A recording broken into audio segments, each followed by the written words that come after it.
Hello students, today we are studying the introduction to indirect taxation in India. Now before I start this chapter, let me tell you that the notes for this chapter or the PDF for this chapter shall be available in the drive link given below in the description. There are certain topics we have to cover in this particular chapter, that is the basic difference between direct and indirect tax, main features of indirect tax. Again, I just mentioned above, so we need not do this in specifically. I'll be covering the difference overall, the advantages and disadvantages of indirect tax, the authority, the right to collect indirect tax or any form of taxation for that matter in India, how GST, why GST, when GST, how GST came into existence, the genesis of GST, the need for GST. Now again, this topic shall be covered here above, so I need not do it specifically. Then the meaning and definition of GST, I shall again make a mention of it during this topic, difference between direct and indirect tax, but I will do it again specifically because there are certain points which I may not be able to mention in the difference above. Then benefits of GST shall be covered in advantages itself, so there may be one or two points that I will do over here, otherwise I won't. Dual GST model, then this is not that important, but I'll still just take it, give an overview about it as to what all taxes have been subsumed and not subsumed under GST. Then we have some relevant definitions, of which we'll only be doing one definition, because the rest of the definition, if I explain you now, then during the further chapters or the further videos you may not be able to recall them, so I will do all the other definitions whenever necessary. Then we have the extent and commencement of GST, that's not relevant for us. Then features of GST, that is an extremely important question. GST Council and Network, Goods and Service Tax Network, again this topic is similar to this one. There is not any additional point which will add on to our knowledge over here, so I may or may not do it depending upon the time constraint. So if I leave or exclude any topic, it does not mean that you don't have to do it at all. It just means that you can read once and leave it. And lastly, I'll take up some questions, some practical questions, which you can also practice at home, which will make your understanding of the concept much easier. So let's get started. Uh, First of all, the first topic we'll be starting is the difference between direct tax and indirect tax. Now, before understanding the difference between direct and indirect tax, we need to know for sure what is tax. Why does government collect tax? So government provides us services, not the services of a kind like products and services. Government provides us basic necessities, basic services like highways, roads, hospitals, food, transport, etc. So these services, when government provides them to the public, it does some expenditure. Where does that expenditure come from? That's the main question. So for that, government needs revenue. Revenue means income. That income which will help them do some expenditure to provide the public with the necessary services. Now, the public shall pay government revenue in two forms. The first one can be fines and penalties, which is not relevant to us in our syllabus. It has zero relevance to GST. Second form is taxes, wherein the government collects taxes from the public, and those taxes act as revenue to the government. Taxes again can be of two forms, direct or indirect. These taxes are paid by the public to the government, it acts as revenue, and the fines and penalties also, though not in our syllabus, but acts as revenue to the government. Now the basic difference, if you'll be seeing here, a bit in direct and indirect tax. Direct tax is charged on income of the individual. Whenever an individual ha- has any income, he has to pay tax on that. That tax, when collected by government, becomes direct tax. It is a non-transferable type of tax wherein you have to bear the tax burden yourself. You cannot transfer the tax burden. If you are earning, let's say, uh, let's say 1 crore, if you are earning 1 crore, then you are the person who has to pay tax depending upon the tax slab under which you fall. On a rough estimation, the tax payable for a person under falling under the category of 1 crore after take availing most of the deductions permissible is roughly 25 to 35 lakhs. He would have to pay approximately this much tax depending on what all deductions he has taken, because he falls under those particular tax slabs. So this is a, once again I'll just do a small recap. Direct tax is the tax which is charged on income of an individual that is not transferable. He shall be paying tax depending on the tax slab under which he falls. Coming on to indirect tax. Indirect tax is payable on the purchase of goods and services. It is a transferable form of burden which can, it is a burden which can be shifted. That means if, let's say, seller A is selling goods to B, charging him tax of say 18%, B can again sell the product to C, charging a tax of 18%. Hence B over here, no, or A over here, does not have to bear the 18% tax on the given product they are selling. The net tax burden shall fall upon C. So C will have a liability towards the government which shall be of 18%, which is when he purchased goods from B. B purchased goods from A. Now this is called shifting of tax burden. There can be different tax rate applicable for different commodity or service. Let's say if you are availing commodity 1, you will have to pay tax at 18%. Or if you are availing commodity 2, you will have to bear tax at 9%. Or let's say you are eating food in a fancy restaurant, you will have to bear tax at 5%. I'm not sure, it's either 5 or 18%. There was some changes in between, so I'm not sure, but it's either 5 or 18%. My guess is 5%. So, or if you avail some other service, you may have to bear 28% tax also. There is a provisioning done in the law wherein 48% tax is also applicable on certain commodity or product, but that commodity or product has not been specified till date. The GST Council, which we'll be studying later on, has the authority to charge a 48% tax on certain commodities.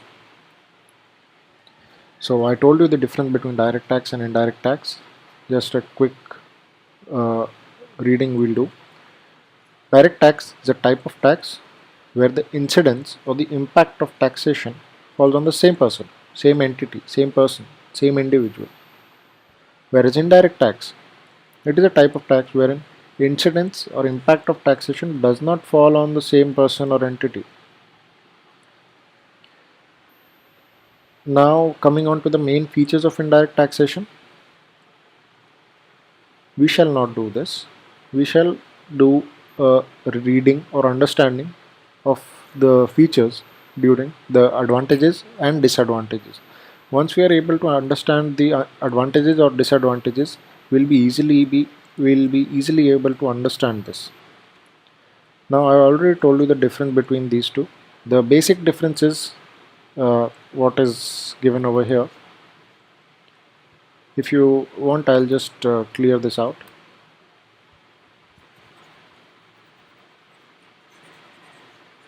It will make it easier for you to understand when you refer the same PDF. Yeah. Now coming on to our next topic, advantages and merits of indirect tax. It is convenient in nature. So it becomes very easy for anyone to pay indirect taxes, as there is not a lot of documentation that needs to be done on the consumer end. A person won't mind paying indirect taxes just because of the reason that it creates an ease for them to pay the tax. The tax burden can be shifted again. This point is going to come time and again, which will make it easier for you to remember. So tax burden may be shifted to consumers of goods and services who are the final taxpayers. Now they are also convenient because generally they are paid in small amounts and at intervals. That means if you buy 1 kg of rice today, you only pay tax for that 1 kg of rice. You don't pay tax for your whole year's consumption of rice, which is not the same in the case of direct taxation. Let's say if you are earning 1 CR, the approximate tax is 25 to 35 lakhs, then you will be asked to pay this in 4 installments. As per tax laws, you will be asked to pay this in 4 installments. That is once in every quarter. There are 4 quarters in a year, so you will have to pay once here, once here, once here, and once here. You will have to pay this in 4 equal sums. So that makes it a huge amount for any person to bear at a single point in time, which is not the case over here in indirect taxation, wherein you will only have to pay tax upon the 1 kg of rice you purchased at that time. If you purchase 2 kg, you will be paying tax for 2 kgs of rice. So it is convenient in nature. Second, it is difficult to evade. Now you must have heard that in direct taxation there are a lot of cases of tax evasion, frauds, tax cases, wherein the income tax department has committees set up to interrogate or to investigate for the cases which took place regarding the tax frauds. Secondly, there is a wide coverage. There is a wide coverage means that it covers majority of the products or services which are subject to indirect tax. Now, a person may not be aware, but there exists n number of products and services. There exists n number of products and services. These products and services, even though we are not aware, have certain tax rate. Certain tax rate is already there on those particular products and services which we are not even aware of. So hence it has a wide coverage. It is elastic in nature, which would mean that when government feels it necessary to increase revenue, it shall increase taxes. In times of prosperity, indirect tax produce huge revenues to the government. If I'm supposed to give you an example, I remember this figure from Jan 2019, wherein the central government had received collections of rupees 1 lakh crores just from indirect taxes in the month of Jan itself. So these revenue collections are huge. These give huge huge revenues to the government for them to be able to provide the public with services, do some expenditure on them. Then we have universality. Indirect tax, whether a poor person buys some products or a rich person buys some products, they shall pay the same amount of tax, no matter who they are, where they come from, what income group do they belong to. It does not matter in that sense. Indirect tax shall be paid at the same rate on the same product by every person buying that particular product. Second, we have influence on pattern of production. Earlier, what used to happen is that when you produce some number of goods, you were asked to pay taxes on production. Now, if you are supposed to be paying taxes on production, then you shall reduce the amount of or the number of goods you produce. That can be one case.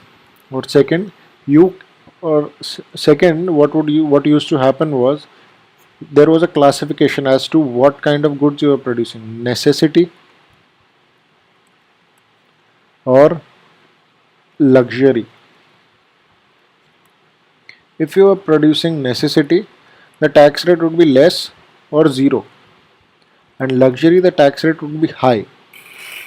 So it influences the production pattern, as if you are producing luxury goods, the tax rate is high, as given here, imposing tax on luxury goods and making them more expensive. Government can divert resources from these sectors to the sectors producing necessary goods. That means that revenue from imposing taxes on luxury goods can be utilized in producing necessary goods or providing them with subsidies. It is not mentioned here, but it also provides another advantage, that is income equality, which would mean that the rich person, when buying luxurious goods, has to pay higher tax, whereas the poor person buying necessities will have to pay lower tax or no tax at all. So this would reduce their wealth, and this would, if not add, then it won't at least reduce. So the the gap between the income of rich and poor person shall reduce. Second, we have next point we have is may not affect the motivation to work and save. Now, what happens is when you impose direct tax, it reduces your ability or your will to work. You may not want to work further because your you may not want to work further because certain portion of your income is being taken by the government. So indirect tax does not create an impact that way.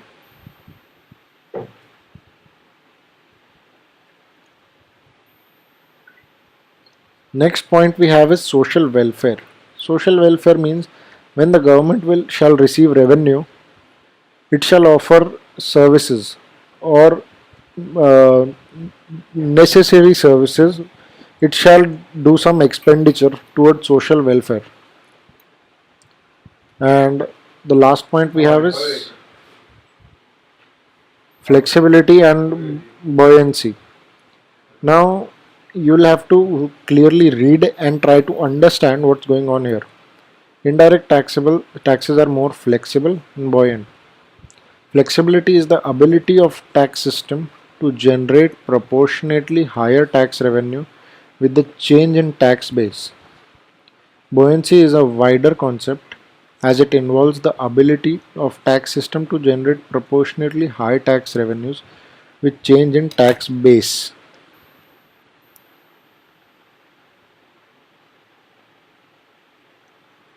So if I am to explain this, then what does flexibility over here means? That the ability of tax system to generate proportionally higher tax revenue with the change in tax base. If you change the tax base, that is, if you change the tax rates 18% on certain goods, 9% on certain, 4.5% on certain goods, so you will be changing the tax rate and its ability to generate a higher or lower tax depending upon whatever the tax rate has been moved from 4.5 to 9 or from 9 to 4. The same is for buoyancy, whereas buoyancy is slightly wider concept than flexibility. They both have the same meaning over here for us. It involves the ability of tax system to generate proportionately higher tax revenue with change in tax base as well as tax rates. You can either change the tax base or even the tax rate. It will still be able to generate a higher or lower revenue depending upon whatever treatment has been done.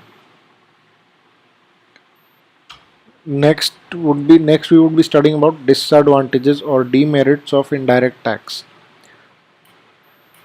The demerits or disadvantages, first of all, is high cost of collection, wherein people have to bear a really high cost. And you would be wondering that how do people have to bear a high cost? That means that when people pay taxes, any form of taxes to government is supposed to do some expenditure and provide people with certain new services, necessities, resources, anything. People pay taxes, government supposed to provide services. It's a simple logic. But sometimes government has to do some expenditure to collect such taxes. Then only can they be able to provide services to people. Now, the high cost of collection mentioned over here refers to this particular cost, this particular expenditure that the government has to uh, do to be able to collect these taxes. The government has to set up a elaborate machinery to administer indirect taxes, which over here is being referred to the the electronic or the IT equipment which is required to maintain the GSTN portal, which we'll be studying later. Therefore, cost of tax collection per unit revenue raised is generally higher. Then we have increased income inequality. At times, other than this particular example we are talking about, it increases the income inequality, as in that the rich and poor, if buying the same commodity,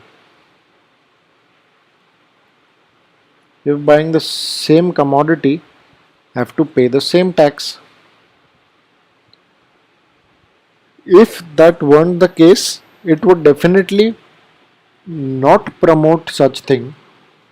But because that rich and poor buying the same commodity have to pay the same tax rate, that is, for example, 18%, then obviously the income inequality will increase, as the poor shall also pay 18% and the rich who already has the capability to pay 18% is paying 18%. The poor may or may not have the capability to pay 18%. So hence it increases in income inequality, except the example I gave here, wherein the luxury goods are taxed at a higher rate and necessity goods are taxed at a lower rate or no rate at all. So we are done with that point. And effects of consumption, we have certain more points. You'll be able to make out each and every point on your own once you get a grasp of this concept. Effects of consumption. There are certain effects of consumption only on certain products. Example, if there is a high rate on consumer durables, let's say we are talking about FMCG products. Example, Pepsi. If Pepsi starts being taxed at 48%, there is a high chance that people may not buy it. People may not buy Pepsi if it's gets start taxing at 48%.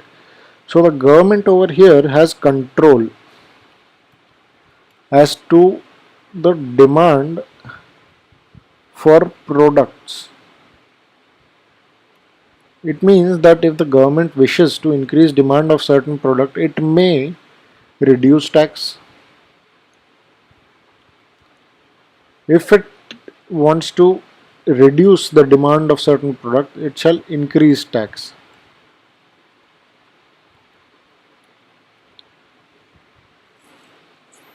Next, we have lack of social consciousness. Indirect taxes do not create any social consciousness as the taxpayer do not feel the burden of taxes they pay. People, whenever most people aren't even aware of the fact that when buying products and services they are paying taxes. Most of the people, if you go to some restaurant, many a times you will see that menu has written prices are including taxes or prices are excluding taxes. That would mean that if you are ordering certain vegetable, certain dish for let's say 100 rupees, and it is inclusive of taxes, it has roughly 9 rupees of taxes already incorporated in the overall cost. You may not even understand that you are paying 9 rupees as taxes to the government without even knowing. You are paying 9 rupees as taxes to the government. Second comes is uncertainty. It creates an uncertainty in the collection of the taxes. That means that the government is not sure as to how many goods or services will be sold. If there are no goods and services sold, then no tax. If they are sold, then the government will receive tax. Let's say if they are sold, then again there are two cases. They are sold more or they are sold less than the last time. If more, then taxes are more. If less, then taxes are less. The question over here is how much is sold. How much is sold? They are uncertain. If they are taxed at a higher rate, there is a chance that the demand may fall in the next month or the next taxation period. Then, inflationary in nature. When the prices of certain goods increase due to the tax rate implemented on them, they they lead to a rise in price of commodities which are in competition to similar or same commodity. That would mean, let's say, the government decides to tax a particular type of product. Let's say hand wipes or those wet wipes which come in. If the government tax the wet wipes at 48%, the demand shall fall, and the items which are in which is an alternative to wet wipes, that is tissue paper,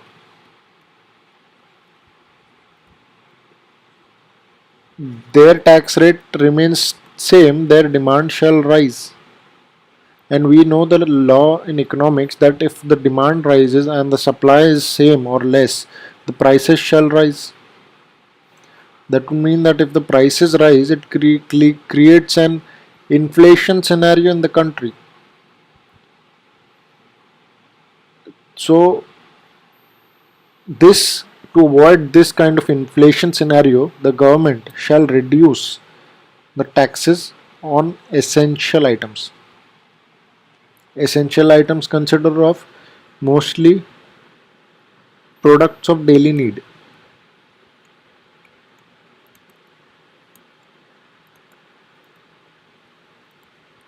products of daily need are usually considered as essential items.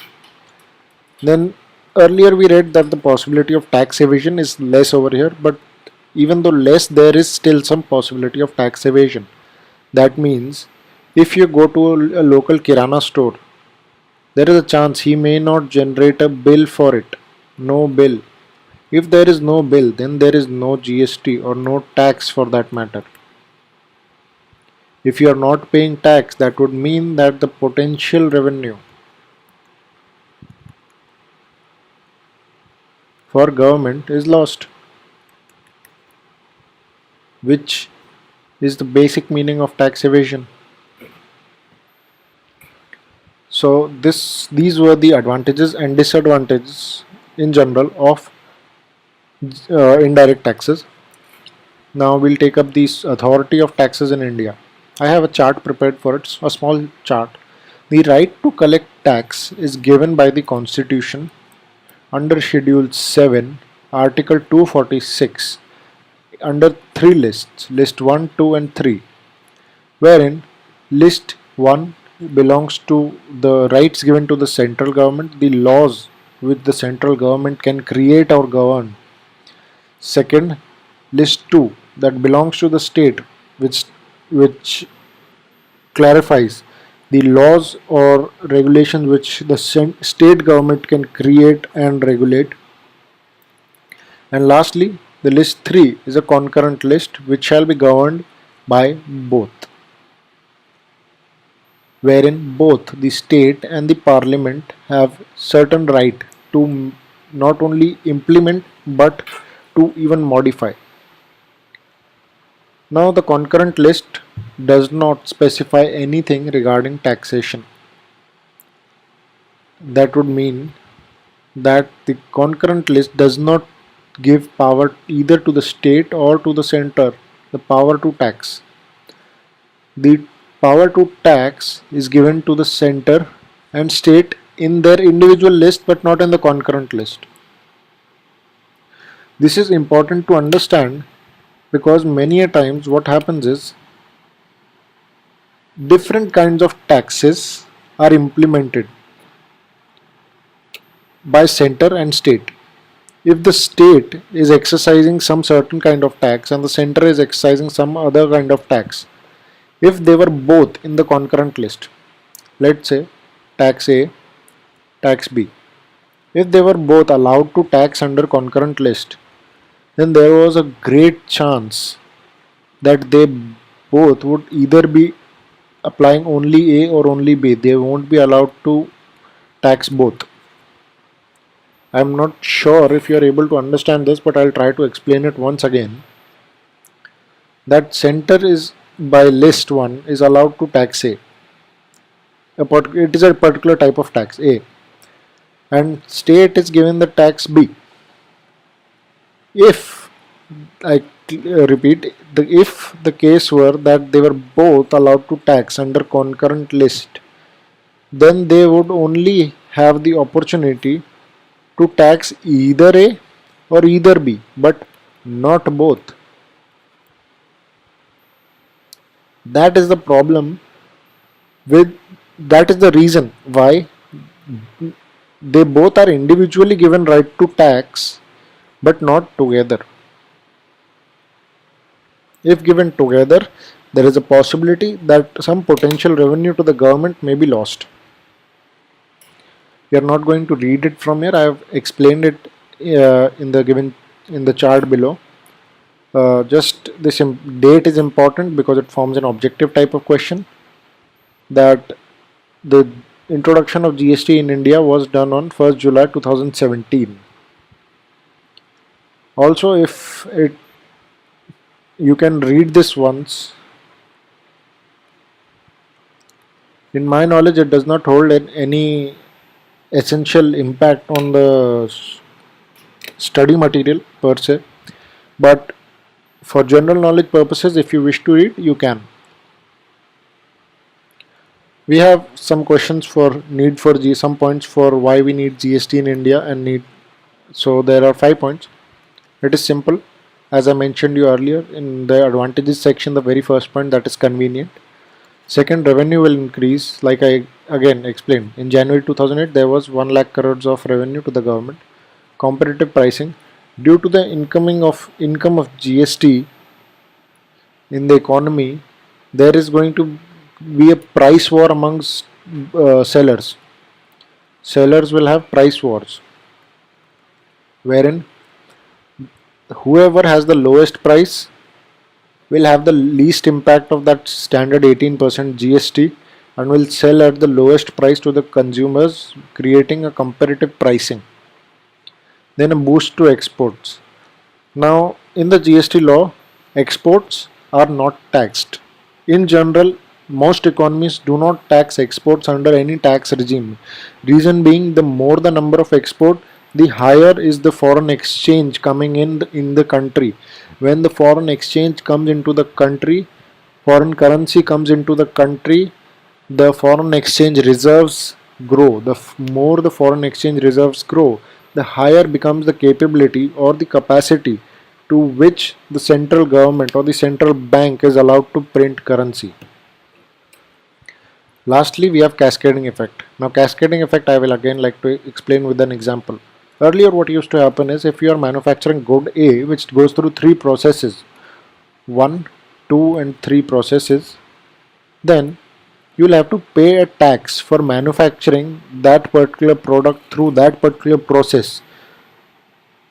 You'll have to pay a tax on that. So, process 1 you will pay tax, process 2 you will pay tax, process 3 you will pay tax. Now, when charging to the customer, you'll not only add these three, you'll also add profit over here.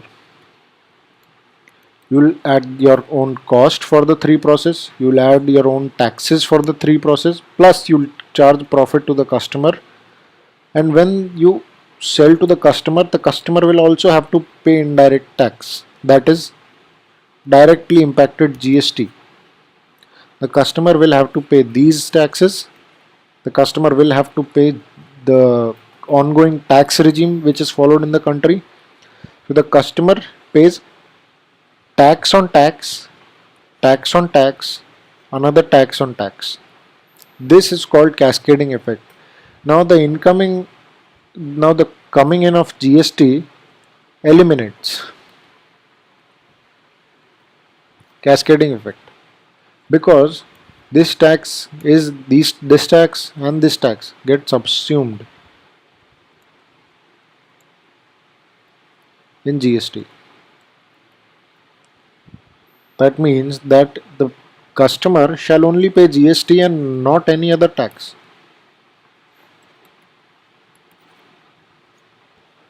We'll read about this once we come to this particular topic we have ahead. There is a topic we'll read. Now, the power to tax GST. There are several acts created under the created with respect to the Constitution. The Central GST Act, that is CGST Act. Then we have the Union Territory GST, UTGST Act. Then we have the Integrated GST or the IGST Act.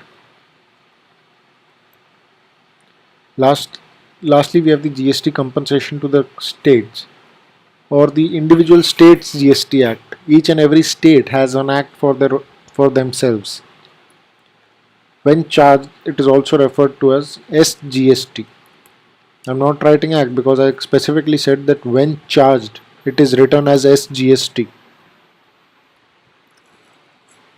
Now, this particular page is not relevant for us, page number 6. We shall not be reading it because it's highly technical and shall not benefit us in any sense. I'll just go through the meaning and definition once. A tax on supply of goods, services or both, except taxes on alcoholic liquor for human consumption. Now, benefits. GST promotes the Make in India concept. How, one would ask? That if you are producing something in India, you will be able to get the input tax credit. You will be understanding this in later chapters, but input tax credit is a very essential part of as to the why this is promoted in our country, why Make in India is highly promoted because of GST. It will boost our economy, boost exports. It will help the GDP to increase.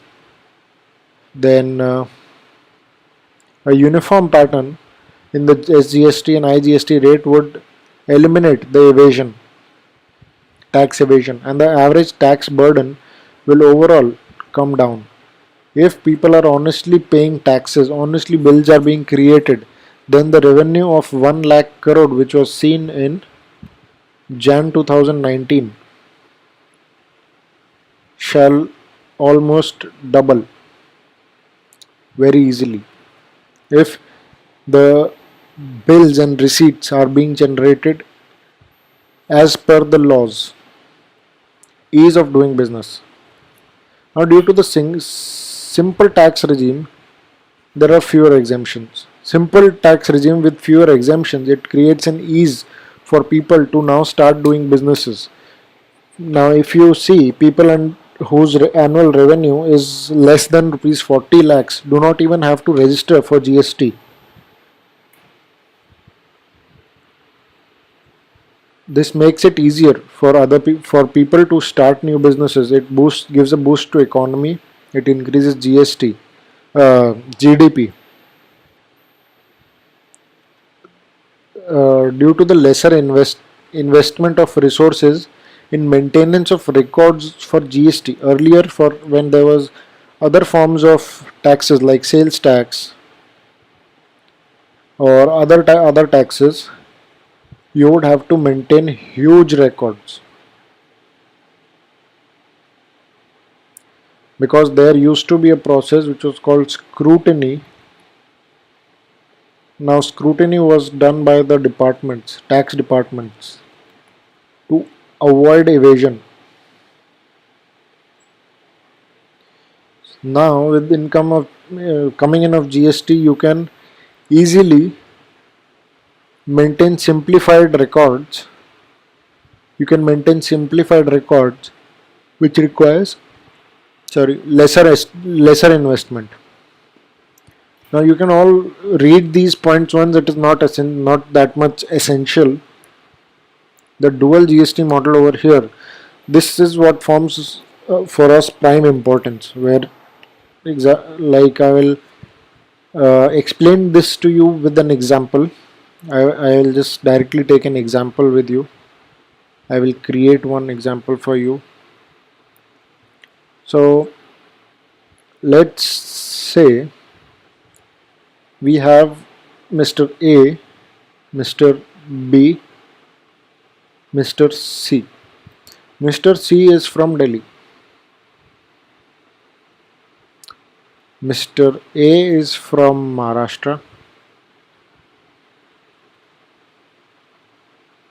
And Mr. B is also from Maharashtra. Let's say there is another person D who is from Chandigarh.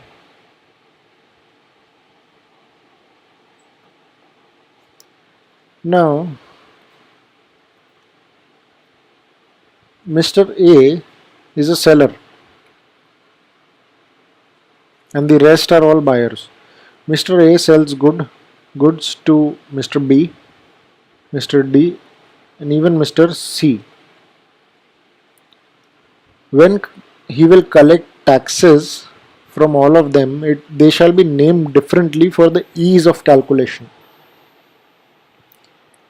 They shall be named differently for ease of calculation and understanding. When goods are sold to Mr. B, then he shall be when goods are sold to Mr. B, he shall be charged CGST and SGST at the same rate. When sold to Mr. C, the transaction with Mr. C, is intrastate. He shall be charged only IGST. And when transaction is done with Mr. D, CGST and UTGST shall be charged at the same rate. Now what does this mean? That A and B ka transaction is intrastate.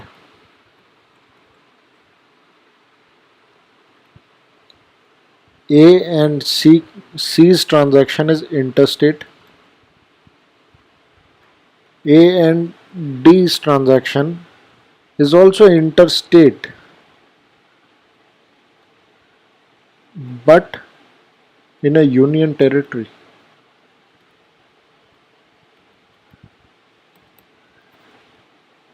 Like if I'm supposed to give you an example over here, I am a resident of Maharashtra and I purchased from Shreyas Private Limited, who is a seller, who states to be a seller of Bhiwandi district, which falls in Mumbai, Maharashtra.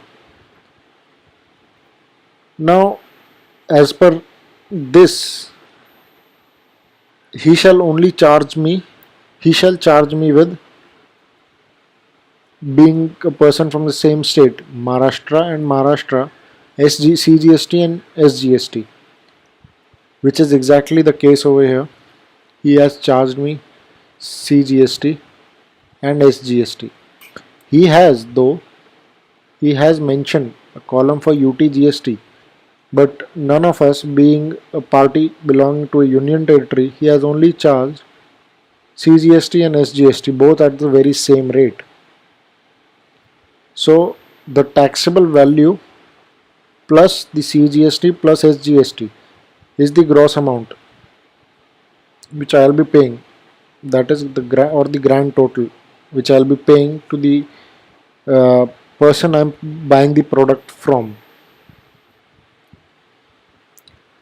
Another thing is, there is a GSTIN number which is written on the bill and is supposed to be mandatorily written on the bill for any person to be able to check that if the person you are buying goods from, you are paying the GST, is registered or not. So this is the GST number. It is sold by Shreyas Retail Private Limited. I can go on the GST network, GST portal. I can input the GSTIN number of the person, and here I get the details. Shreyas Private Limited. I can even get the basic results as to if he has or he has not filed his returns for the given period. He has filed from 2017-18 to 2019-20. Now if you can see, he is not that regular. He filed an annual return.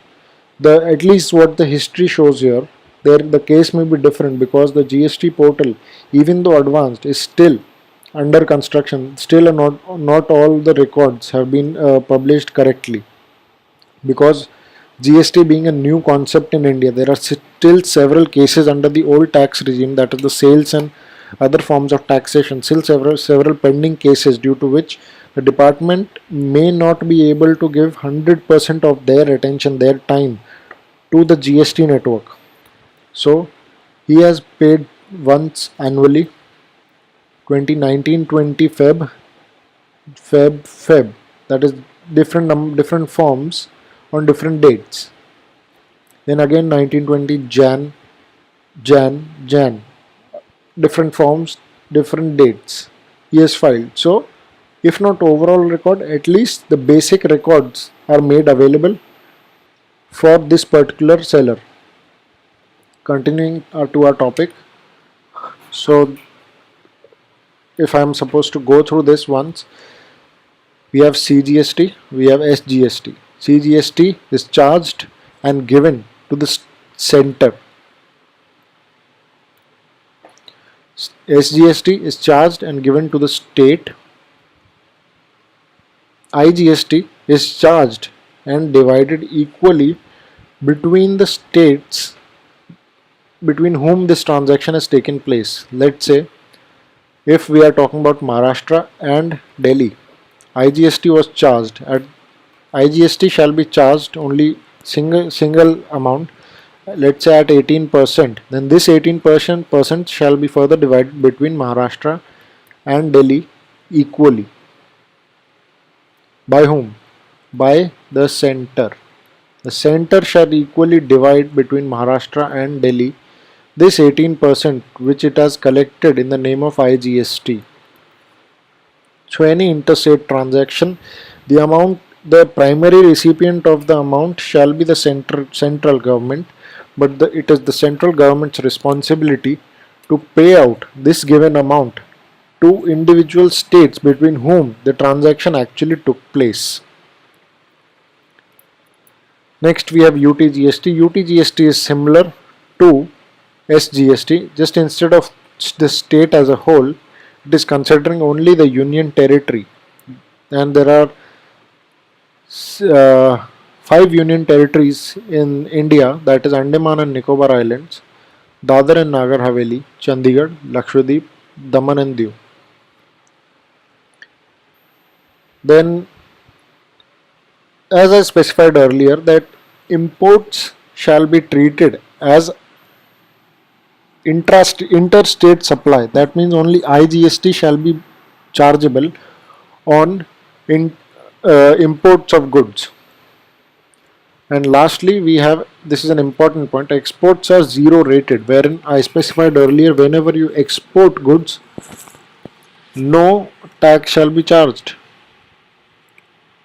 Zero tax rate, zero GST shall be charged on that.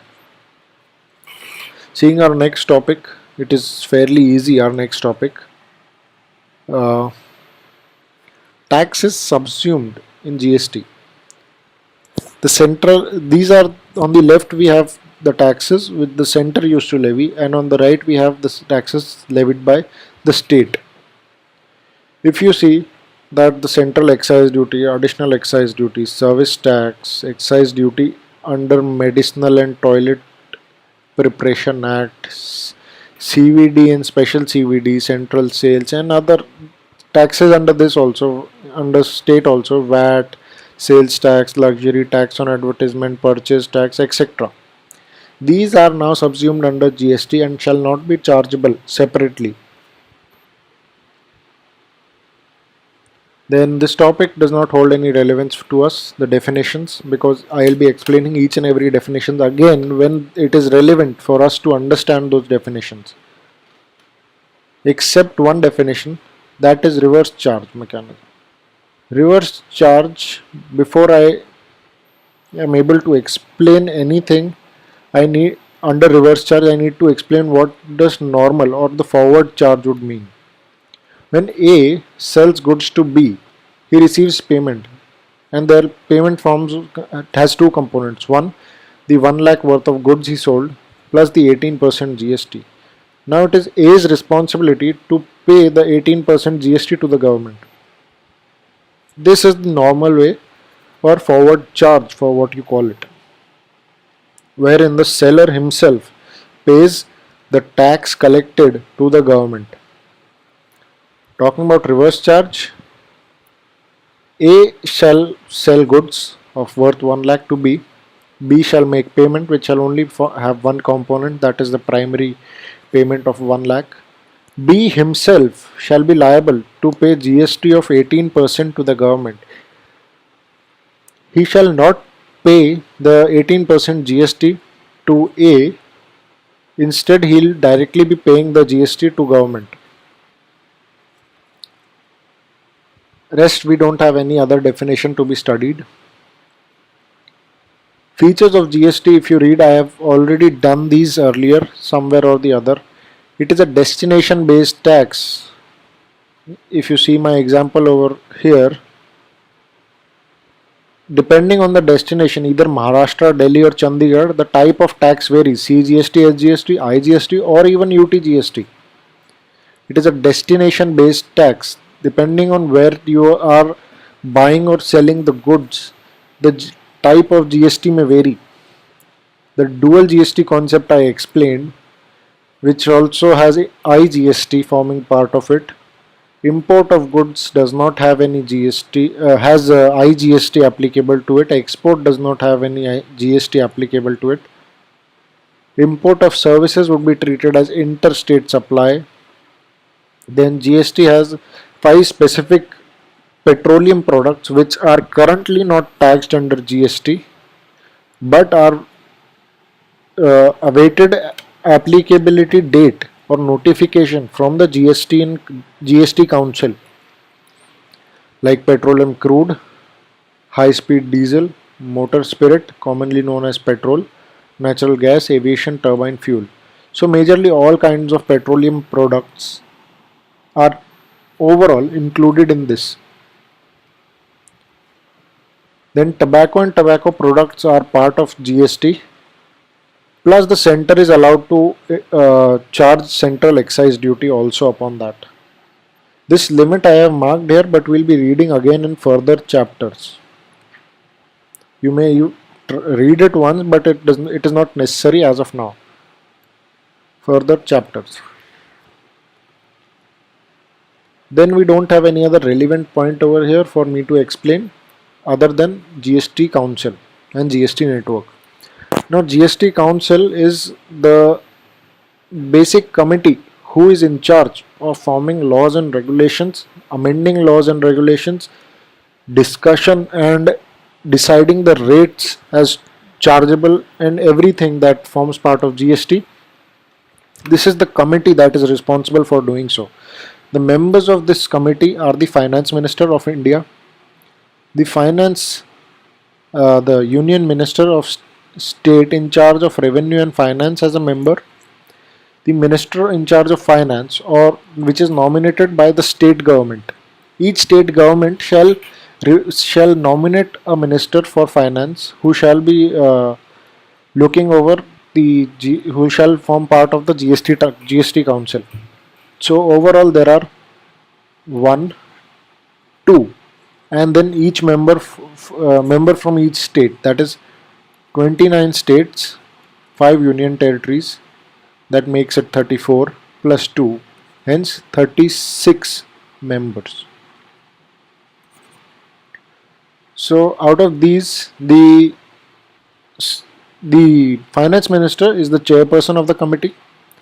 The vice chairperson shall be elected or chosen amongst the ministers representing the states. The role of GST Council shall not only be deciding what rates each product or each state should have, but even every small decision regarding GST shall be taken by the GST Council. If we have to talk about the GST network, then here I have the GST website open in front of me. You can see very well that each and every details have been mentioned, important dates for the form filing. You can even search the taxpayers. You can download proposed return documents which are important for return filing, important forms, offline forms. You can read the GST law, you can see registration, how to register, you can see payment service refunds, you can even read about the e-way bill system. Each and every detail is available on the GST network.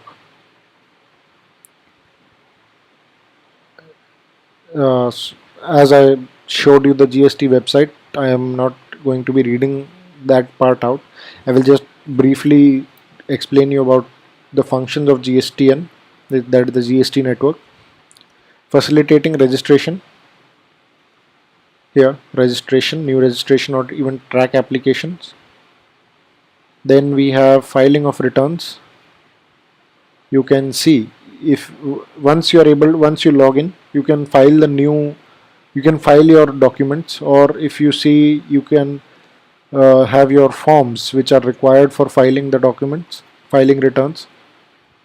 Providing MIS reports to the central government. I cannot show you this on the GSTN network, GST website, because these are confidential documents which are provided to the government by the GST network for them to understand as to how many how much funds have come in and how much funds have gone out. Accounting of fund transfer between state and central government. When the central government transfers the IGST to the state government, this all takes place on the GST portal.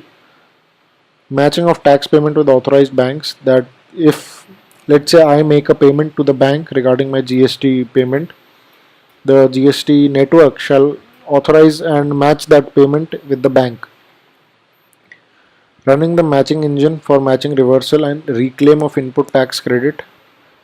This we'll do in the later chapter when I teach you input tax credit or ITC. Now, if I go through this basic illustration number 1, market value of good 10,000, excise duty 2,000, VAT 3,000, then the value at which customer will be taken from 15,000. This is how, if I were to show you my example, how things were done earlier, as I told you.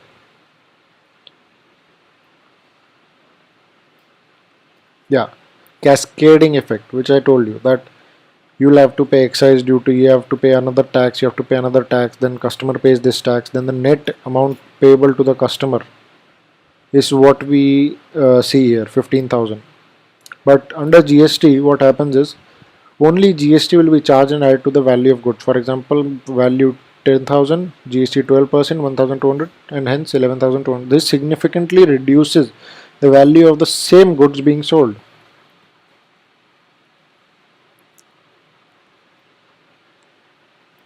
Then we have inclusive of GST tax amount given. This is a slightly complex calculation.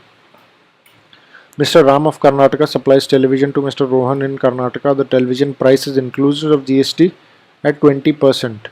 GST rate is assumed to be 18% over here. So what would happen is, you'd if you were to if you were asked to find out the CGST and SGST, what you would do is you would multiply this amount, the 20,000 rupees amount, by 9 by 109. Why 9 by 109? Because this 18% is divided equally between CGST and SGST. That means 9% each. So 9 by 109, which would come up to 1651. You add 1651 of CGST, 1651 of SGST. Balance figure is your value of goods, and the total is your total sale value. We'll study the input tax credit and laws in the further chapters. Thank you.